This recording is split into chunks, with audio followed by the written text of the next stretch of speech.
All right, ladies and gentlemen, we've been called out.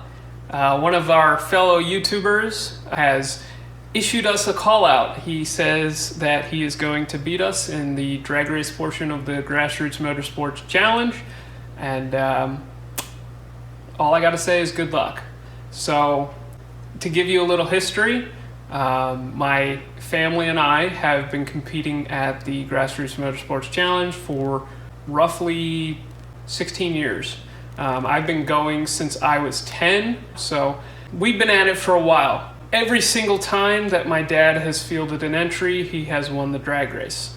The only time he won the drag race with a time slower than a 10-second quarter mile was actually with this car, and that was because it broke a transmission. So if you guys aren't familiar with the Grassroots Motorsports Challenge, it is an event where you try to build the quickest car that you can for $2,000. Obviously some safety equipment is exempt. There's all kinds of rules. There's 3 events: drag race, concours, autocross. We typically favor the drag race just because that's what we're good at. We've been called out quite a few times at the Grassroots Motorsports Challenge. Most of the time it was by people that wanted to put like a bike motor in a micro van and stick a turbo on it, and they usually end up like breaking the drive shaft, or like their fuel pressure regulator doesn't work and they're like push starting it off the drag race. So, you know, that's typically has been our competition. Also, people that say they're going to put like an engine in the front and an engine in the back and put 500 horsepower plus 500 horsepower and have 1,000 horsepower all-wheel drive, you know, silly stuff like that. The only time that somebody has come close was Ed Mall in his mostly fiberglass Fox Body Mustang, and that thing was like 2,100 pounds, and he was probably spraying enough nitrous to split the block in half on his 302 Ford that was in the car. He ended up going an 1102, and that year our performance was a little weak because we had a torque converter that was starting to go bad. So my dad edged him out at a 1077. The following year, we brought the Datsun, and we set the record at a 952 at 141. 34.8 miles an hour.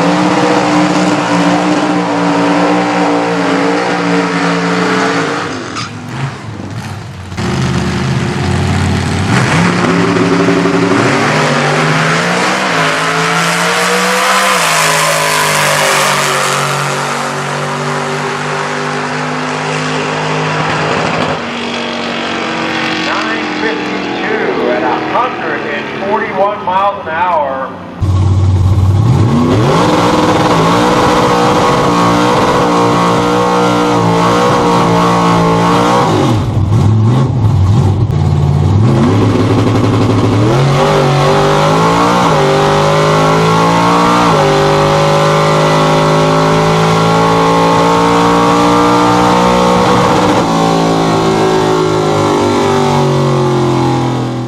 Since that year, we have not gone a 9. So it's going to take that kind of performance to keep up with us. My comments to John are, 1, if you get your car done, you're going to be better than half of the people that have called us out. 2, if you get the thing to go a 10, you're going to be better than them all. So I would be lying if I said I was not nervous. He actually has a decent platform to start with. He has a Fox body with some pretty decent parts. For the people watching this video, go over to John's channel, go show him some love. Don't be a jerk, don't be a hater, you know. He's a nice guy. You should probably like the content that he provides if you like our content. All right, so on to the progress with the Fiat. So you'll notice right off the bat that there is a turbocharger in the car. So we made a custom turbo manifold, much like we did on the Fairmont, except we put a 180-degree turn off the bottom of the manifold and turned it up simply because we couldn't get the turbo to fit down there. Otherwise, we would have just put it down there.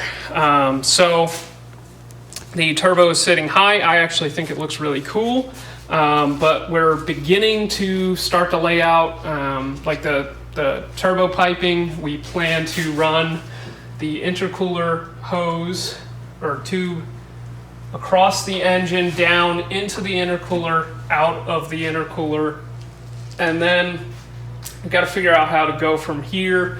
We might go back here, around, and into the throttle body, or figure out some way to snake through here and get over to the throttle body. We might have enough room to go over it, actually. But we'll figure that all out. It's a lot easier to do that when you have actual tubing and stuff. Additionally, we got to get a radiator to fit up here, obviously, but we got tons of room. Unlike the Fairmont, we actually have like a whole bunch of room up there. So one other thing, I think we showed the motor mount in the last episode. Yeah, we did. So we gotta knock out the other motor mount on the other side. We like to get the turbo manifold sorted out just so we can map out where the motor mount can sit, because it's a little easier to make that go around all the other parts. I guess let's stop talking and get to work.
Alright, so we got a lot of stuff done. I guess I'll give you the highlights.